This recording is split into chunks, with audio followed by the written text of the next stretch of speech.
meaning is conveyed to the other person without words. And they have proved it that even dogs receive messages from mind.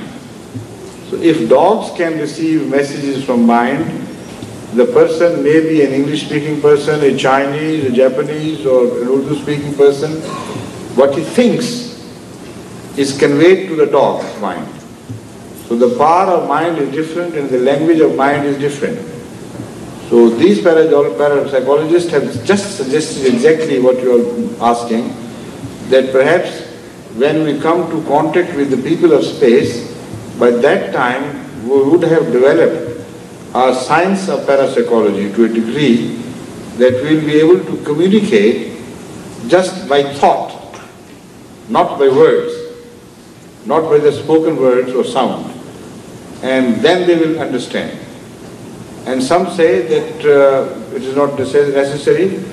Whenever you communicate with other things, you come across other cultures whose language was not known to you, like the language of the dead language of the Egyptians, for instance. God has given man power to learn by applying his intelligence.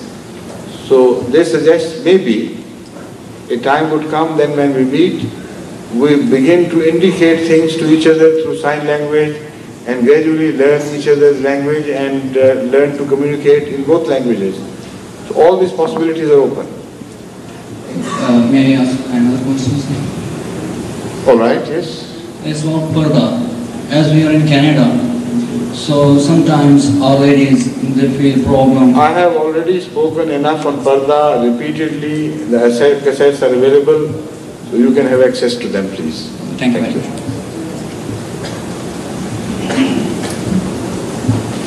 Assalamu alaikum. My name is Hadhrat Mirza. I'm from Brampton, Jamaat. We just wanted to ask what your opinion is, if the Palestinians will ever gain their own homeland eventually, will we see it in our lifetime? You see, haven't you heard my sermons on Gulf on the question of Palestine? Just a little bit. So we'll learn more from that. I will. Thank you.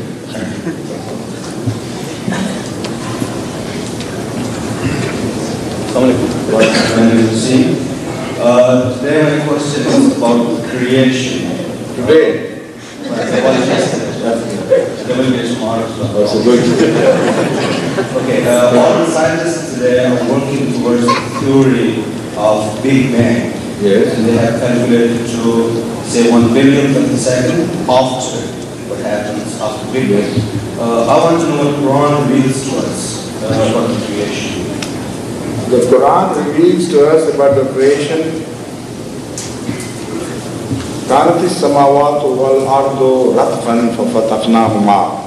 That's one statement. That the earth and the heavens were just one mass, closely packed together. Ratqan means a ball made of, for instance, of cloth, which is sewn so tightly that nothing of the inner material can escape. That is the Arabic word for ratqan. So the Holy Quran says that the entire universe was in a state of ratq. فَفَتَقْنَاهُمَا, and we ripped it open. And then what happened? The Holy Quran says that we created the heavens and earth, وَإِنَّا لَمُوسِعُونَ, and we constantly go on expanding them. So the concept of expanding universe is born out of that verse. So what should have happened by putting two and two together? One can imagine that after the energies which was in a state of Ratq were released by the Holy Quran, the universe immediately began to expand and continues to expand. This is again the verdict of the scientists. This is what happened.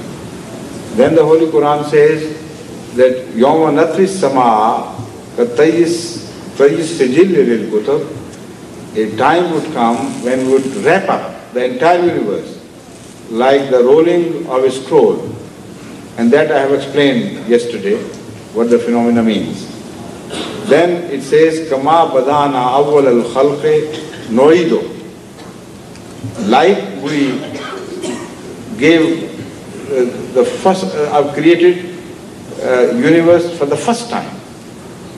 We will repeat this phenomenon again and again and again. So it will come to a close and then it will restart. So this is the whole story. And whatever I have read are the scientific discoveries, all the theories live within the four walls of what the Holy Quran has stated. Thank you. Jazakumullah. Ataul Wahid, yes. Wa'alaikum. We're all praying and hoping you can visit Hadhrat in December. Inshallah. And because of this, I've been watching the situation in India as closely as I can. Thank you very much. Thank you very much for that concern. And the situation seems to be deteriorating very fast. Yes. And there doesn't seem to be a ray of hope of any stability which will ensure such a situation. So such a visit to India. Yes. Yes. The situation in Punjab is very bad. I know. So, if the situation would not permit, I will not go. It's as simple as that. Everything is in the hands of God. If God does not wish me to go, He will not let the situation improve. And He can always create many hurdles in the way, so that the proposed visit does not come off. So we are perfectly submitted to the will of Allah. I don't mind either way. Whatever He pleases should be our prayer, and that is our prayer. So we should pray that the situation improves. But in your case, there is an additional advice. You know that, don't you? Thank you. We should also pray they improve that road from Badala to Qadian. Yes. All right, next please. I was told by a member of our Jamaat during the third and fourth rakats of prayers that we don't have to say a surah after Surah Al-Fatiha. I was just wondering if this is correct. आपने मोड़ा नहीं ना इस तरह उसको, हैं? पूरा ही मोड़ा भी इनका. Will you repeat your question, please? I was told by a member of our Jamaat that for the third and fourth rakats of prayers that we don't have to say a surah after Surah Al-Fatiha. You don't have to say asr? A surah. A separate surah. तीसरी और चौथी. In the third and fourth rakat. Yes. Is that what you're saying? Yes, sir. It is wrong. Whoever has told you has misled you. And you bring him to work for that. Okay. Yes. Surah Fatiha is essential for every rakat. I was told that after Surah Al-Fatiha, a separate surah.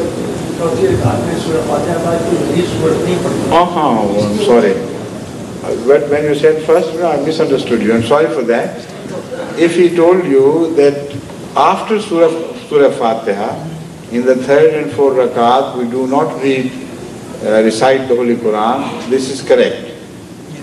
Because it is reported that Hadhrat sallallahu alaihi wasallam used to recite Surah Fatiha and some verses from the Holy Quran in the first two rakat, and in the second two he made the rakat shorter and only recited Surah Fatiha. So it is because of that sunnah that we do the same thing.